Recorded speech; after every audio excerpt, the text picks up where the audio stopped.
mas ela chega chorando. Se você olhar para a passagem, você não vê que Marta chora. Sabe o que Jesus está dizendo? Que aquelas lágrimas, ela está dizendo assim, eu cometi os mesmos erros que Marta cometeu, mas eu não quero cometer mais. Amém. Eu não quero cometer. Eu não quero viver fazendo as mesmas coisas.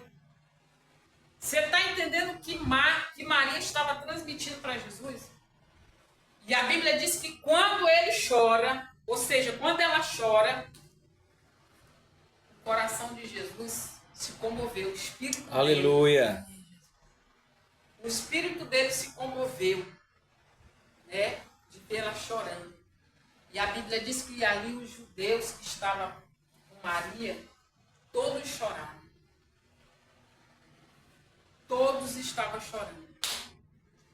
E a Bíblia diz que Jesus chega e diz assim para ela, me leva lá no túmulo. Leva lá, era uma caverna. Né?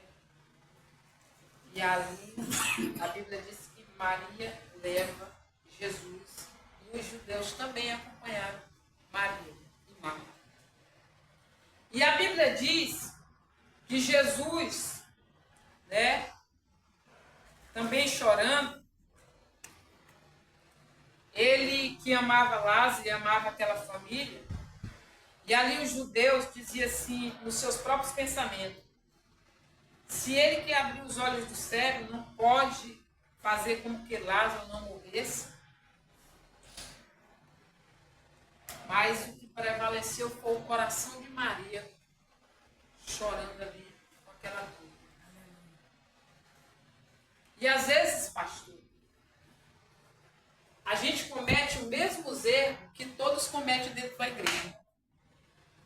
E às vezes as pessoas ficam assim dizendo, mas por que você cometeu os mesmos erros, mas você foi abençoado?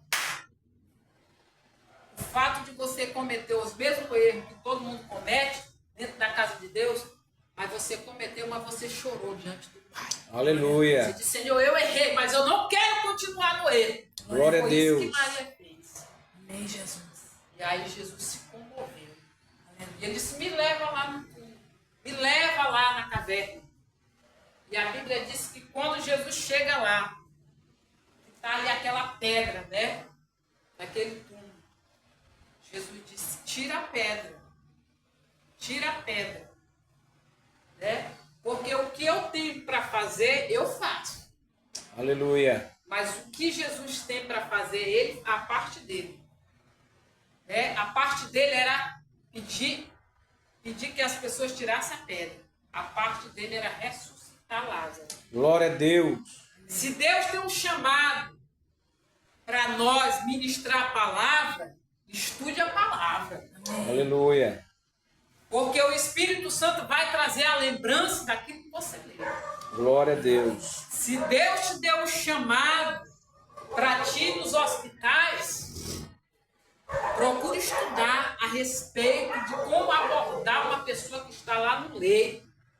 Forte. Porque tem pessoas que não sabem tratar nem alguém que está lá no leito. Uma certa vez eu estava indo para o Socorrão e eu fui com uma missionária, né? Aí demorou muito, já não estava mais deixando a gente entrar. Sabe por quê? Porque ela pegava na mão das pessoas que estavam doentes lá, com muita força, com muita, sabe, levanta e anda. Não é assim. Você tem que estudar para fazer exercer aquilo que Deus nos dá. As coisas de Deus não é aleatório. Verdade. Se Deus te deu uma visão, uma revelação, um sonho, você é muito usado em sonho, vai estudar a respeito de como discernir o sonho. Amém. Se Deus te usa na visão, vai estudar a respeito da visão. Amém, Jesus. Porque a parte dele, ele faz, que era ressuscitar Lázaro. Glória Mas a a parte Deus. do povo era tirar